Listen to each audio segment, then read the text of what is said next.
sure if people can hear that, but there's quite a party happening downstairs again at 6 in. It seems to be the way that we open every one of these now, isn't it? We're just like, yeah, it's really fucking noisy in here.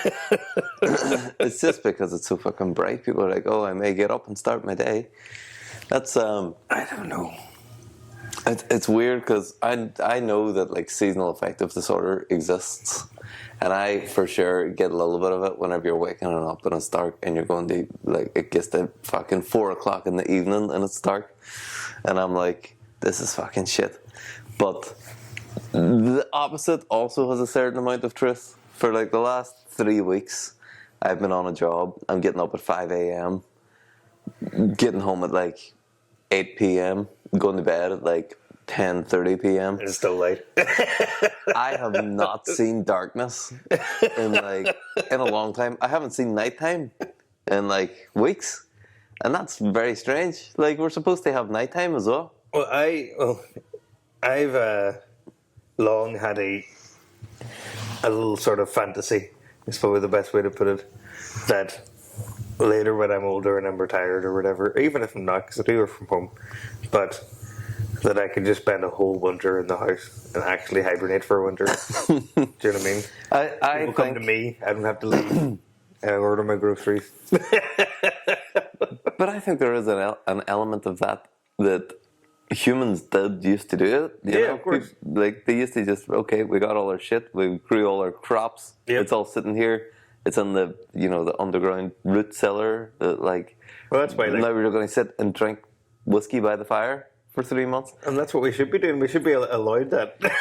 We should be allowed at that time as humans. Do you not think it's so backwards though that what was the norm for like thousands of years? Now we're like, oh, that's the dream. No, it's like that was peasantry. That's what the peasants did. Like, have you heard what's that? Where like a businessman goes to Mexico and talks to a fisherman. You've heard that story, have you? Oh yeah, and it's like, but I make loads of money so I can go fishing for 2 weeks of the year, and then he's like, but I be here fishing all the time, and playing guitar with my friends, and he's talking him into doing a big business, and he's like, well, I'm right doing all the things I want. Yeah.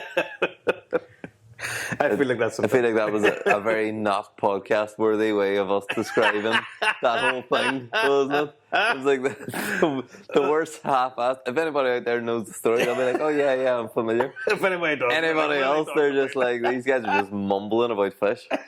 Like, oh god. But yes, I was in Edinburgh last weekend visiting my cousin with my youngest kid. That's why we didn't do the podcast. Mm-hmm. That's why we're a week out. Yeah. Podcasts are great. Edinburgh's great. Podcasts are great. No, Edinburgh's great. My brother and sister-in-law live out there. I've only actually been once, but it was great. Mm-hmm. Went to a place called Wings. Got some chicken wings. They were great. What they say in the tins. Yeah. Went to the Edinburgh dungeon. I haven't done the dungeon yet. I wouldn't call that great. It was good. It was good crack, just yeah. I was very hungover, and I thought it was going to just be a tour of like these crypts and stuff. Mm-hmm. Instead, it's like you'd fucking love it. It's proper like actors playing roles, going around, taking you around, crowd interaction, the whole fucking spiel. I feel like it's the kind of thing it would be an ideal career change for you. Oh, you see, I had this we went to Camera Obscura. Do you know what that is? No. So, do you know what a Camera Obscura is? A dark camera. Well, pretty much. So what's the big thing in Edinburgh? Well, not the big thing, but in this specific one is that it's like a couple 100 years old, and somebody built the Camera Obscura in like the top of a big building. French person? They may well have been. It was a woman, I want to say at least, but I remember French girl. That's what we'll say. But it was like, so that's the mirror situation. So it goes out the top. So actually, on this table, she has the setup. A periscope? Mm-hmm. Okay. That's a Camera Obscura. Okay. So the way that it comes down, the light then onto this big wooden table is what's going on outside. Do you know what I mean? As if it's like a security camera. But this is before cameras and stuff, obviously. Oh, okay. So the whole thing was that people would go up there she'd be like, "Come see the shit that I did," and they'd like throw up on the table because they were so like witchcraft situation. Oh, okay, Because right. you can see very clearly like people's faces that are way down at the bottom, and this is like 6 stories up. Do you know what I mean? It's very very cool. It's not cool to us because we can just like take our phone out, Yeah. do the same thing, You're like, Zoom. Yeah. but like understanding the concept of like nobody had seen this before, and then this guy just like, look at this crack. that would freak you out. Like That I'd say is very cool. I because like like, it's not like it was brought out by like a big company or something. It was just like going to this random friend's attic, and all of a sudden, like there's witchcraft happening. Yeah. That would be like the definition of something amazing. that. Yeah, that is pretty cool. Why was I talking about Camera Obscura though? I have no idea. Just cool shit in Edinburgh. Banshee's Labyrinth as well. Like No. I can't really mention cool shit in Edinburgh and not talk about Banshee's Labyrinth. Well, what I was saying, I remember, is the guy that gave us like the whole spiel. I've been here before, done this whole spiel before, Okay. so I already knew a lot of this. Not that I remembered all of it, but not. But I was watching him, and he's very good. You know, very good at keeping the crowd and all that jazz. And that's something I would have, like you say, would have enjoyed quite a lot. Yeah. But not now, man. I can't handle it. I was watching him going, God, imagine I had to do that like 20 times today. I would actually kill myself. Well, that's the thing. A lot of It would be like a dream job 15 years ago for me. yeah. I think it was sort of. It had like I don't think it was on a Sunday, but it had like Sunday morning vibes for us whenever we were there. It could have actually been. We could have been out on the Saturday, out drinking, and then on the Sunday we went to the dungeons. And it was a load of, like, I want to call them teenagers. They could have been in their early 20s, but everybody from their mid 20s down looks like a teenager to me now. These days. I'm of that age. As long as that's a bad thing, it's a good thing. So I'm sure a lot of them were probably hungover as well, and just True, fucking actually. just trying to plod through it on their Sunday shift. Because I remember being a youngster doing the Sunday shifts in various Oh, yeah. places, and it wasn't good. I remember once I went to a house party, and I was working at 7 o'clock on Sunday morning in home base because we were doing a whole stock shift situation. And I got to like 3 in the morning, and I was like, well, I can't really go home now. So I just drank, and then got a round taxi to grab my uniform straight into work. And that was, I can still remember how rough that was. That was one of the roughest, like, few hours of my life. I have also done that whenever I must have been 18, because I was up living in Argyle Street. We had a party house up there. And every night of the week there was, I want to say, minimum 40 people in the house. Jesus Christ. Every day for a year. Like, that was my life. And other people could come and go and just like show up and leave, but I lived there. Like, I loved it for a year. That's rough. Complete scumbaggery. But yeah, there was one of the nights where we were up just partying all night, and it got to fucking 7 o'clock in the morning, and I had to work at 8 o'clock. And it was a 45-minute walk to get there. God. And I was a fucking penniless, scumbag, just drinking all my fucking money. So the 7 o'clock alarm went off when I was sitting down. The fucking 2-liter bottle of cider right beside me, and all the lads I was in the heavy metal band, like, they'll tell you because they remember it happening. They were like, "Fucking hell, now!" My alarm went off for work. I went, "Oh, okay, right. I gotta go to work." And just walked upstairs and put my uniform on and walked out and went and did an entire shift in a fucking supermarket, and then walked home, and they were all still partying, or like partying afresh. And you're surely at home at hangover stage at this point. Well, I just came back and cracked a beer and just got on to the next party. I don't know how I did it, man. I don't know how you did that. It's. I would be afraid of, like, if there was an 18-year-old person like me when I was 18, I would be afraid of them. I would be afraid of me at 18. Yeah. I would be like, I think I would actively give myself a wide berth if like some sort of science fiction thing happened where like, oh, there's now 19-year-old Nathan or whatever. I'd be like, no, I'm not going to talk to him. He's a ballback. It's just a bad time, isn't it? it's just a bad time in anybody. Well, no, there are quite a lot of sensible people, but certainly most of the people that we knew, it's just a bad time. Well, I was thinking like there's a couple of people now that around our age that are having kids now, which like fair play to them. They're completely set up for success already, and they've done all the getting things together. Most of them. Yeah, we didn't do that. We didn't do any of that. But I was thinking then like. Because we had kids so young, not together. But, the logistics of that isn't. Would great. we have continued in party mode for much longer and negated any benefit of not having children, or you know what I'm trying to say? I definitely had to wise up very quickly, and I did. I know exactly what you're trying to say, and even whenever I found out that. The girl was pregnant, and I told my dad, and he was like, give me a hug. Oh, great news, And I was like, what the fuck do you mean it's great news? He's like, oh, it'll be the making of you. And it was right. It was the making of me, and it was fucking an unpleasant, tough experience to become the man that I needed to be a father. But I think at some point. Well, I'd say it's quite difficult to say because there are a lot of young men now that don't really grow up, don't have to grow up and sort of become men. They can sort of maintain that, not juvenile, but like, no responsibilities. And not just men, women as well. But I tell you, there's been a few times, especially recently, that I've been mad surprised. Like hands up, like no question.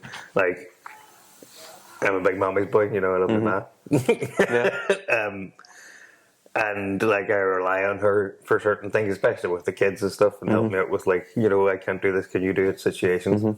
But I've met boys older than us, completely otherwise capable, have kids and all, whose mothers still like phone and make their doctor's appointments and stuff. Yeah. Like that's wild to me. I can't imagine that. I wasn't allowed to have that luxury when I was like 16.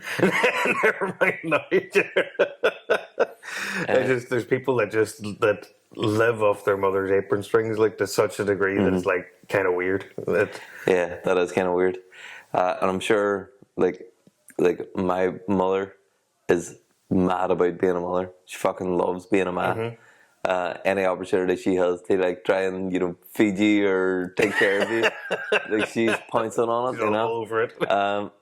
So if I didn't have that drive to kind of be self-sufficient, and many years ago, I kind of decided I wanted to be the man that people phoned whenever they had an issue. Do you know what I mean? Like the person that you can ring and go, oh here, I need something done. I'm like, all right, yeah, I can sort that out for you. Like, I wanted to be that guy. Why would you want to be that person? And I get it. That's what I'm saying. And I wanted to be that person, but like in an emotional way. And like a let's solve a problem together way, but not in like a let's do some DIY together way. Yeah, I mean, not just DIY, but like anything that anybody had a problem with, that I would be the person who was able to just like traverse the world. Well, honestly, and be, I don't even know if competent. I suppose competent is the right word. Just to be competent as a human, like. Well, there's two things about that. Often when I have some sort of like problem that is beyond me, especially when it's to do with like working with your hands, let's say, or making a creative solution in the physical realm. My first thought is you. Like better. There you go. And I'll be the man, and you probably don't realize it because I'll just ask you about it and try to get the information out of your head and go and do it, or I'll just decide not to ask you, not to bother you because you're like busy. But you're often the first person I think of. But that's funny that. That's good. I appreciate that, and you are, you come from like a family. Your dad is a very capable man, and like he does a lot of. Not a capable man. No, not in the DIY sense. Oh really? Oh yes, oh my mother. Oh, that's so strange because like for anyone who doesn't know, Nate's dad is like this big guy with a big fucking like almost handlebar mustache, and he's like he's got multiple degrees, and he's a fucking forest ranger, and like It's the thing is that he's more of an intellectual than a physical person. all right, I mean, okay. he used to be, but Yeah, because I was like, fucking hell, he's got black belts, he's got degrees, he works out in the fucking, he drives around a big fucking pickup truck, like capturing poachers. you'd think I was that, like, you'd think oh that he yeah, was it, for but no, sure. he's not. And the thing, like, my dad worked like 3 jobs nearly his whole life, and my mum's the definition of managing the household. Like, if something needs done, she's the one that knows how to do it, as opposed to Yeah. because my dad's. He's kind of useless now at this point. Like, not as in like, Ouch. I mean that as in like she's been doing it for so long that he doesn't even really know how things work. Yeah. And like I don't blame him. That's just how they shaped it out. It's Well, it's a good dynamic they have. But That's a very kind of I suppose it's quite an old school dynamic now, but that is how it almost always worked. yeah, It's exactly. like, in a married couple, the man always had to sort of like specialize in whatever the thing was that brought in The money. the money, and then the woman basically had everything under control. She was the one that kind of knew how things were done. I love that. And I then, think it's and great. then the man just kind of plodded on behind, going, "Yeah, okay." Like she's like, "We need this done." But like, Yeah. and I kind of like that. Yeah. We got a little bit of that in my marriage, where it like obviously I know how things are done, and I do things around the house and stuff. But Emma's got like a different level of it, Yeah. where she kind of knows. she knows everything. Yeah, And it's Laurel as well. It's just exactly the same. It's like, but it's not like people might come at it being like trad wife stuff because that's a big thing right now. Yeah. This is not what is considered trad wife No. TikTok whatsoever. This is real trad wife realistically. But Yeah. it's like, but the thing that people don't really get when they're not from Ireland is that it is a matriarchal society. Like the mother is the more important one. It's not that they're looked down upon or expected. Do this because you're a mother. You fear your mother. no, yeah. I think that's something that's always kind of confused me as well. Is like people talking about women not having any control. I'm like, What are you talking about? What? like through my entire life, I've had women that were in control. Exactly. Like, apart from a handful of jobs that I've had in my current career, but like from I was a child up until I was a full adult, it was like my grandmother and my mother. Yeah. They were the ones in charge, and then my first 5 jobs that I worked, my bosses were always women. Me too. And and it was just like people were like, "Oh yeah, men are control women and control everything." I just didn't see it. Well, I did not see it. It definitely does happen, but it's much less of a problem. At least, I mean, in my general daily life where we live in Ireland, I know there's probably big problems of this in Ireland. Don't get me wrong. I'm not saying it doesn't happen in Ireland, but like where we grew up and how we grew up, like that's just in my head. And funnier again, I remember very clearly when we were in like P7 doing the transfer test to go into first year, 11 plus. I remember very clearly like the narrative that girls were smarter, and Yeah. like that was just the way it was. And like my wife now, she's like, she thought that was crazy. She was always told that men were smarter when she was younger, which I thought was really? mad in American, obviously. Yeah, that is weird. But like, I always accepted that like girls are smarter, and until she said that that's not what she was taught. Not saying that changed my mind. I'm just saying that was always like. It was like a fact as opposed to like a construct. And this probably isn't at all. This is probably my least controversial opinion that I have. Is that I think that it's still true that women are smarter than men. Women are smarter than men. I have no question about that. They totally are smarter than men. No question. It's overlapping bell curves. Everything is overlapping bell curves. Of course, there's obviously smarter men than some women, and smarter women there, and so on. But as a rule of thumb, if you meet a woman or you meet a man, the woman's going to be smarter. in general, day-to-day life, I think women tend to be smarter. I think at the highest echelon of like performance in certain fields, like engineers and stuff like that, I think the people at the very top in them are men, because that's something men are more interested in generally. you have some women that are interested in like engineering, but it's a very small percentage of women that are interested in engineering compared to men. Most men look at things moving and be like, "Oh, fucking, what's that?" You know? But it's also like how you're brought up. You're like like we played with trains, let's say, and like women wouldn't necessarily afforded toys like that. You know, it wasn't what their expected interests were. So See, it wasn't the same. I don't really subscribe to that either. That notion that it's like that it's a social construct. No, I agree with you. I'm saying that even the ones that would have, like, they wouldn't have been bought trains and stuff unless they was expressly were able to express themselves. Yeah, to say that, because I agree with you. Like, I think that there's certain toys and certain things that men and women are attracted to, especially as kids, that is just straight. But I'm part of the problem is that I was never in that norm. I continue not to be. because like even with my kids, like obviously Hayden is an exception because he is autistic and non-verbal. Mm-hmm. But with Harley, when she was growing up, anything that she wanted to play with, she was allowed to play with, and she still gravitated towards, princess dresses and stuff. And every now and then she'd go, "Oh no, I don't want a princess dress. I want to dress up like Michael Jackson." Yeah. And you're like, "Okay, whatever." Or she would dress up as a princess with an Iron Man mask, and you go, "All right, whatever." Yeah. But like, she was given the freedom that whatever she wanted to do, we weren't trying to push her. You got to do girly shit. Yeah. But she was still all about fucking Frozen and princess dresses and dolls' houses and all that bullshit. Mm-hmm. Like. She wasn't like, "I want a Tonka truck." It's, and take me to the monster truck rally. I was like, I tell you, can I take a segue there on that? Just before we jump off that, she also had a friend, Patrick Party Time, but it's not his real name. I don't know.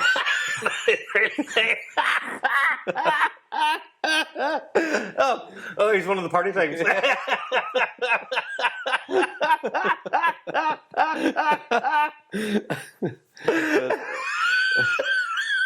Sorry, it got me off there. But anyway, he like party time. So he was. I don't know what his like personal environment was like growing up, but his dad used to drop him off to school wearing like a Desmond like a Motor Factors top. So he like worked in a car place, and his mother was Scottish. And I'm not saying anything about Scottish women, but I'm just saying like he had a very typical, what I would imagine, working class standard upbringing.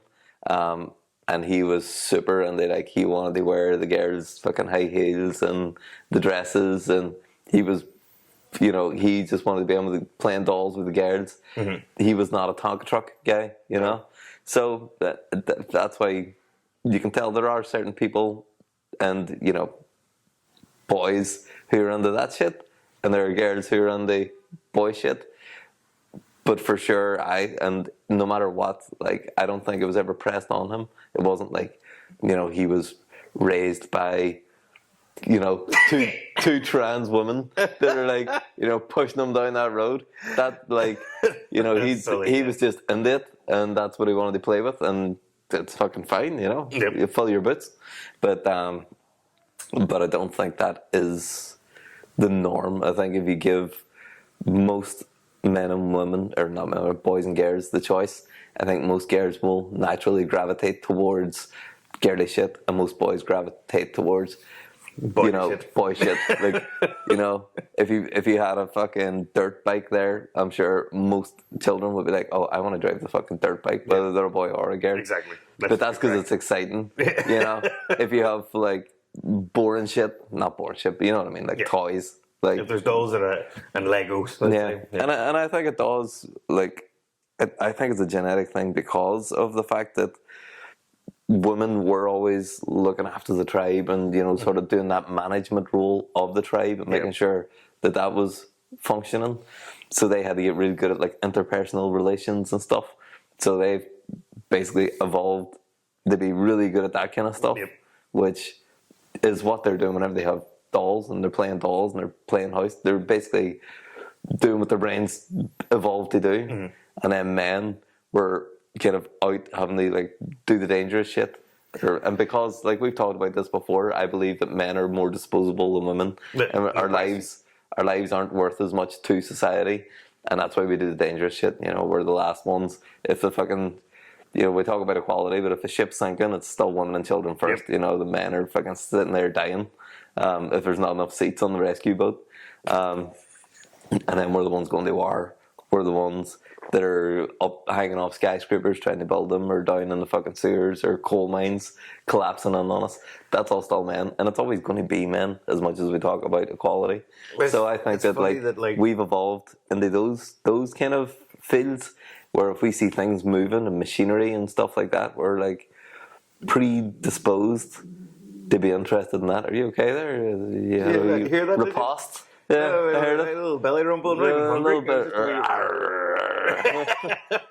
I was gonna say there, like I am like the opposite of what you are describing. Obviously, as a person, as in like in terms of what my day-to-day life is. I'm saying, as in like, well, I actually actively avoid getting mucky or dirty. You know, like I don't like the sensory feel of my fingers of dirt on them and so on and so forth. But as soon as I get into a situation where like, not even that I have to, it's not even that I have to, it's that like somebody has to go in the sewers to do this. I'm like, God, I'll just do that then. And I'll just go and do it and get over it and have a shower afterwards and I'm grand. But like, it's so strange, like, because it's almost like like you say, like an evolutionary thing where like, as soon as like the opportunity arises where it's like in any way, shape or form, like important that I do it, then all of a sudden like we accept the shitty we like, accept the shitty situation as ours. I'm a wee bit excited about it some way. I'll never admit that otherwise, but like, you know, I actually quite enjoy those like awful jobs that are dangerous.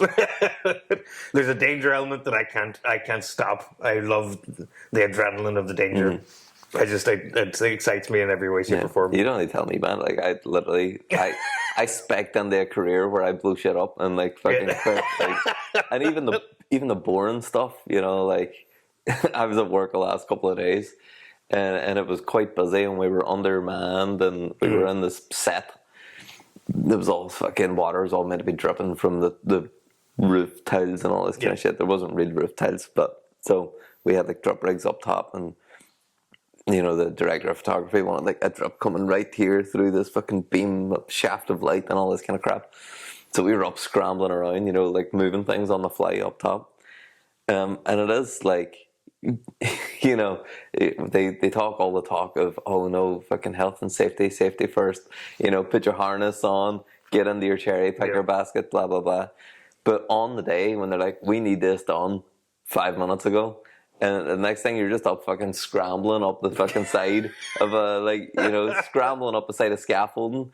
Like, you know, you see those videos. Spider-Man. Yeah, you know, you see those videos on fucking Instagram reels of like, you know, the boy pretending he's the inspector watching all the videos. Yeah. No, maybe you don't get them. I don't. But I was impolite. It's just my algorithm. But you know, it's like boys in fucking China and India and stuff, and they're just out in their fucking sandals, you know, like cutting molten steel and fucking, you know, like hanging off the sides of buildings. These big, massive fucking saws cutting through the concrete. You've unlocked a good memory in me that is very, very specifically related to this, that's very related to you as well. I remember very clearly, again, like I feel like, I'm not sure what other people's memories are like, but I have like almost zero memory of like most things in my life. But then I just have like little spots of like the most mundane, stupid things that have for some reason stayed in my head. But one of them is very, very early on. Obviously, I think it must have been like very early on in our, like when we were doing music and stuff, and you were over at the house and mine, and I was sterilizing bottles. Okay. For Jude, it would have been so my oldest kids. We're talking this is a long time ago. That is a long time ago. You're talking about 13 years ago? Yeah. Early 20s? You're what, 23? Yeah. 22? But like I'm still a little bit on the same cusp of this, but like I remember very clearly saying to you, like, why the fuck am I sterilizing these fucking bottles? Like, they didn't sterilize bottles 100 years ago. They wouldn't have had and you're like, and then babies died.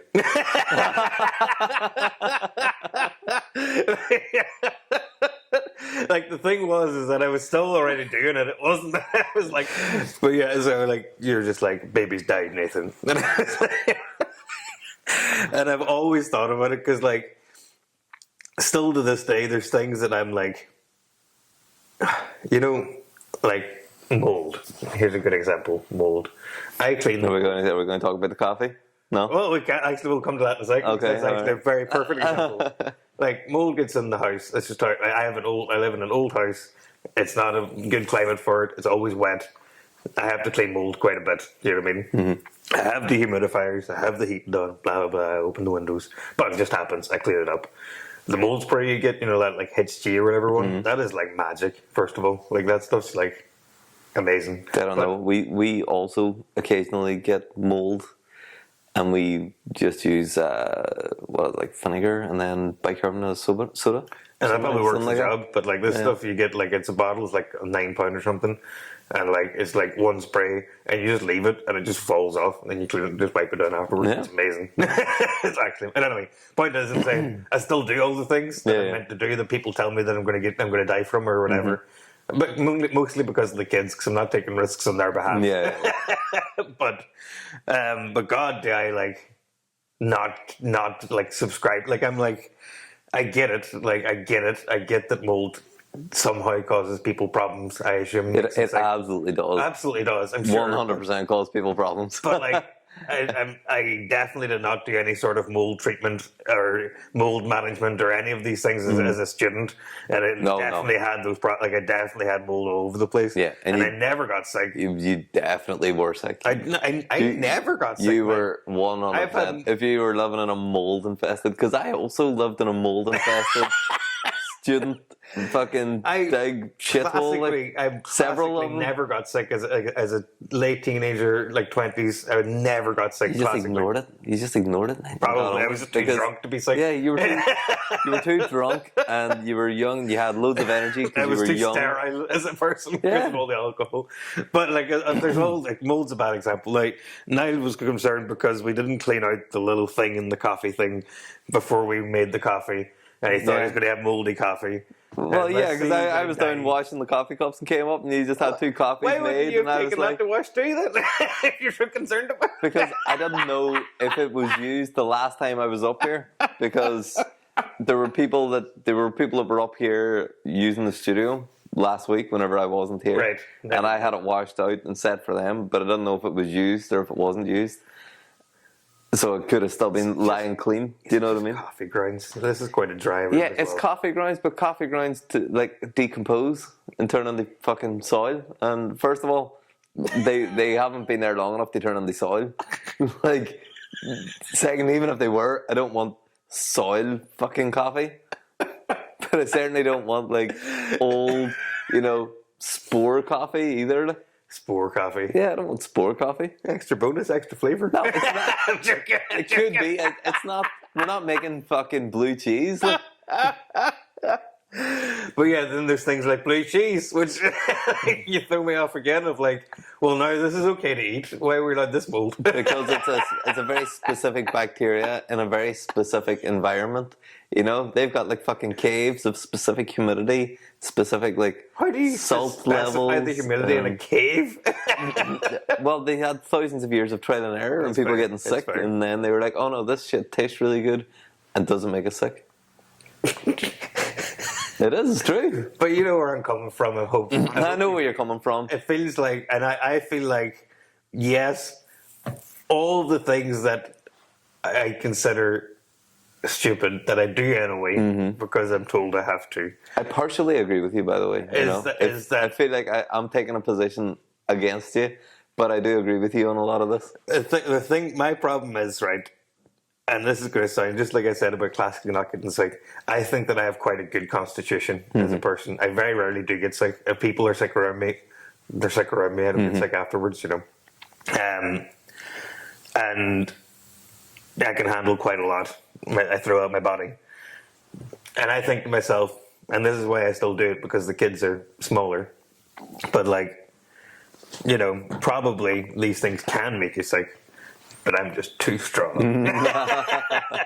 And I think that's what goes on in my head. Of like, you're not going to get sick. We're just fucking stupid. This fucking ripen the mold down. Just breathe it all in. Suck it all up. See, I used to feel like that as well. Whenever I was a younger man, you know. And it probably is something. Whenever you're younger, you're just like, oh yeah, I don't get sick. Yeah, I'm gonna live forever. And then you just had a point, or I had a point, where I just started getting sick, and I was like, oh, actually, I'm gonna die someday. Like, I'm gonna die you know, like I maybe like twice in my life, and it's probably all realistically, it's probably all been in the last like 12 years, I'd say, where I've got an illness that like floored me for like more than a day, pretty much. Well, Like full stop. And one of them was like just before COVID, so probably was COVID. yeah, But like a few days, and that was over Christmas, and I just like got over it, and it was grand. So I do think that like I still have quite a good constitution, and I can handle quite a lot. But like, and then I think, you know, if I do like, did my mom do all these things? I'm sure she did, but I know she did actually, like firsthand. yeah. So then, like, it negates my other arguments in my head of like, oh, am I stopping the kids from having good constitution? You know, it's all these stupid things. It keeps going. It's I have this conversation so hard in my head. Like, but I partly agree with you. I think the whole world is far too sterile now, for sure. Yes. Like, you know, we are natural creatures. We're supposed to be around things like that, and it's good for us. It makes us stronger and gives us better immune systems. Yep. They eat a bit of dirt every now and then, you know. Does you know harm.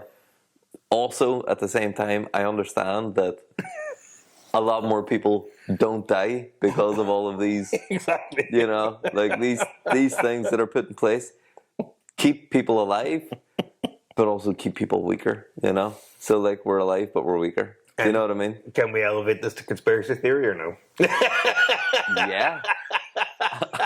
Of course.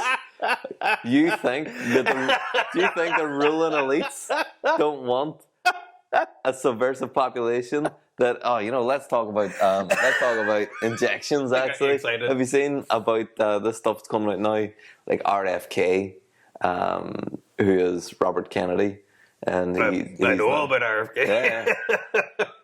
But he's been in the news for the last couple of days because of all this information that he's releasing about injections, and obviously there's a fucking, I'm always forgetting the name of it. Basically, it's a molecule that's like real similar to mercury that they put into the injections, because they used to put mercury in.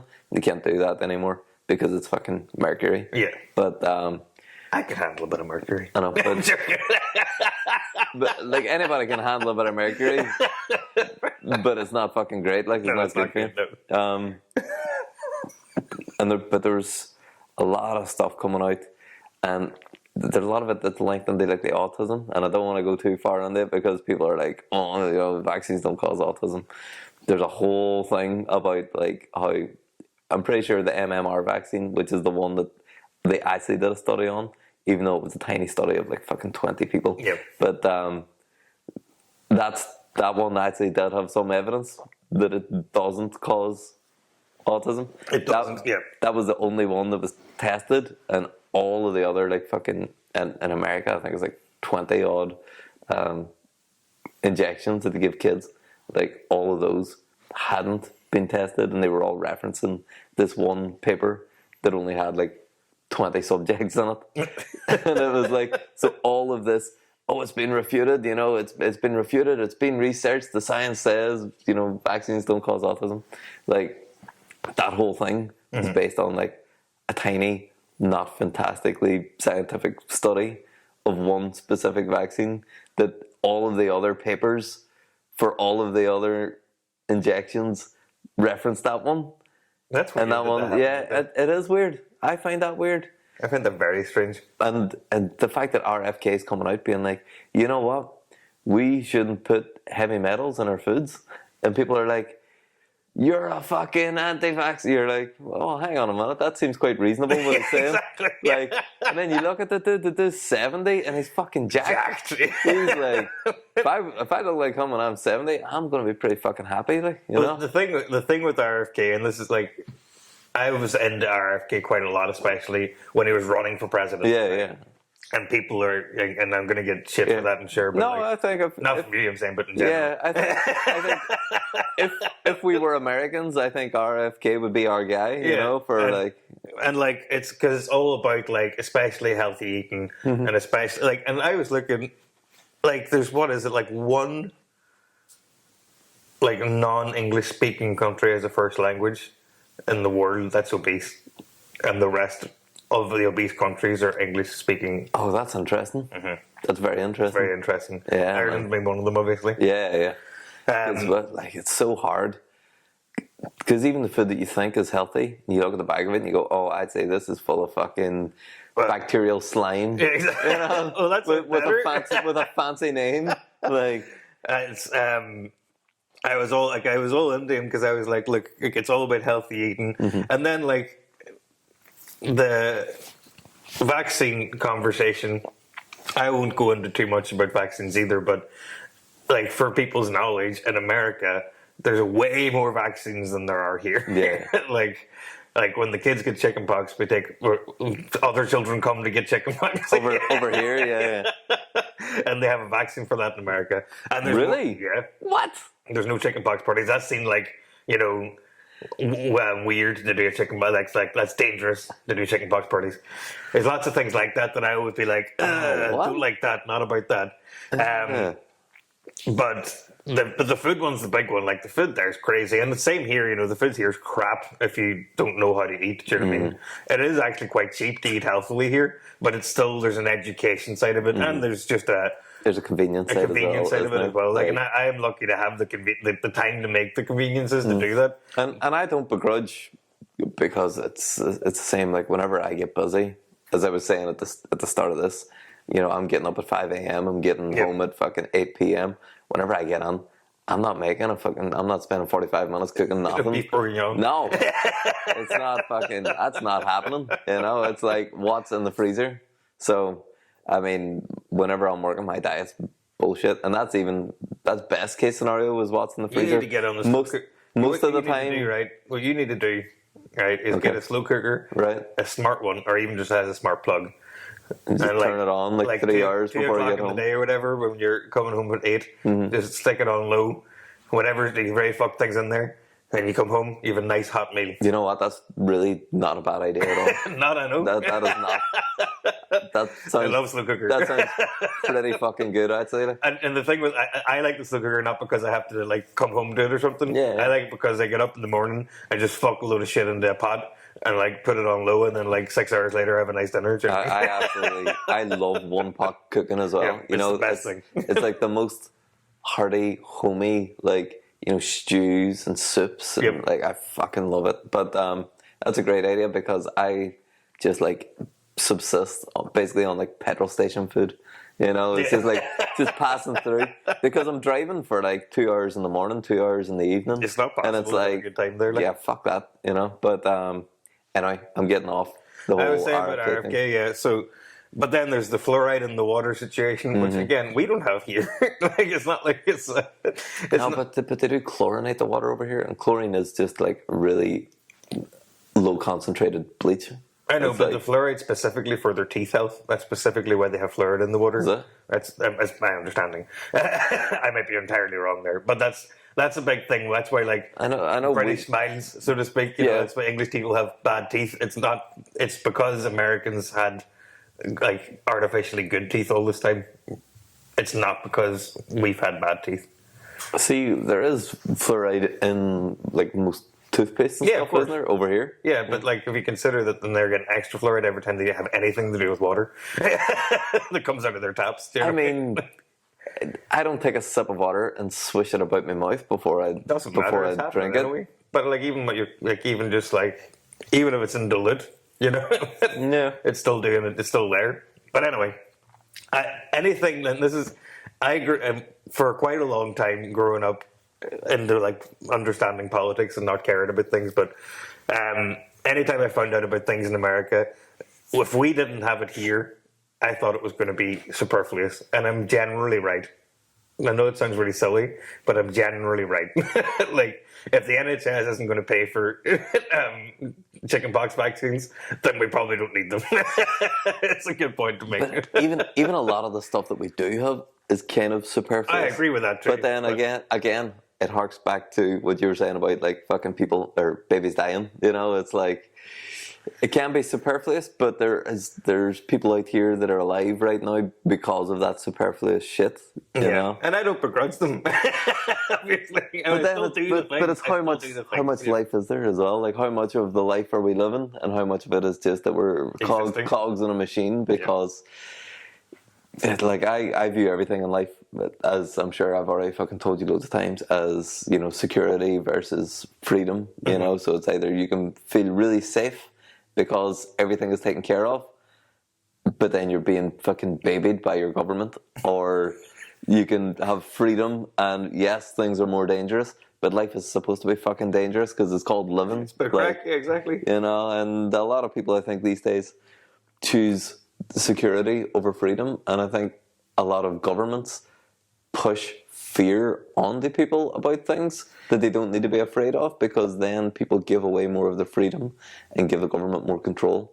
And I think that's maybe what a lot of fear mongering, certainly about COVID, was. Well, a lot of I think you're going to die of this disease, you're going to die of heart disease, you're going to die of this, eat this fucking food. You know what the biggest one is that I've been looking into now is that so you probably remember when we were younger, eggs, it was like you can't have more than fucking like 3 eggs a week, or you're gonna fucking die of high cholesterol. Or no, high cholesterol. Sorry. And then and now it's coming out. It's like, oh well, actually, cholesterol is completely fucking necessary for your brain to function. Like your brain basically exists on cholesterol and also testosterone production. So all of these, like, you know, men have like the lowest fucking testosterone of like any men in fucking human history, modern men. That's rough. And and some of it is we got microplastic in our balls. I still get that ad, you know, and for that T-shirt. And some of it is like, you know, we've been told, you know, don't eat red meat, don't eat eggs, don't eat this, you know. I don't want to sound like I'm pro carnivore, although I'm going to try a keto diet. I'm going to go on it next week. You going on keto? Yeah, I was chatting to my friend yesterday who went on it. They lost fucking 2 stone in 11 days. 11? That's not good enough. It's super unhealthy. And like, results speak for themselves, you know. Keto diet and AIDS. It's unsustainable, like, isn't it? That's like you would fucking disappear in like 2-3 months. I did not expect you to say 11 days. Like 11 weeks, I'd be like, that's a really good result. I mean, you know, he's a big boy. You know, he's not like he's a big boy. He's not like obese, but like he's tall and he's got farmer build. You know, but yeah, 2 stone's still a lot of stone. It's still a lot of stone for 11 days. You know, but I'm not beach ready. Like, look at me, I'm not beach ready. You know? I'm heading down to the beach this week, and I'm going to be beach ready in about a beach better ready for me. That's the most of it. Oh god! But like, what were we saying about before that? Oh, I don't fucking know, man. We've kind of bounced around a lot on this one. You know, we started with fucking Edinburgh. No, we didn't. We started with something before Edinburgh. Yeah. Well, we just call it here. Is that? I think we've done enough fucking chat. We've done enough. Maybe, I don't know. I don't know where else we're going to go from here. But we could keep going and have a 2-hour long episode. We'll have an abrupt ending instead, and we'll start a new one. Yeah, all right, that'll do. Before, because I was about to get into the fucking conspiracies as well. When you started talking about the RFK conspiracies. So yeah, we'll leave that. We'll leave it there. Oh, conspiracy.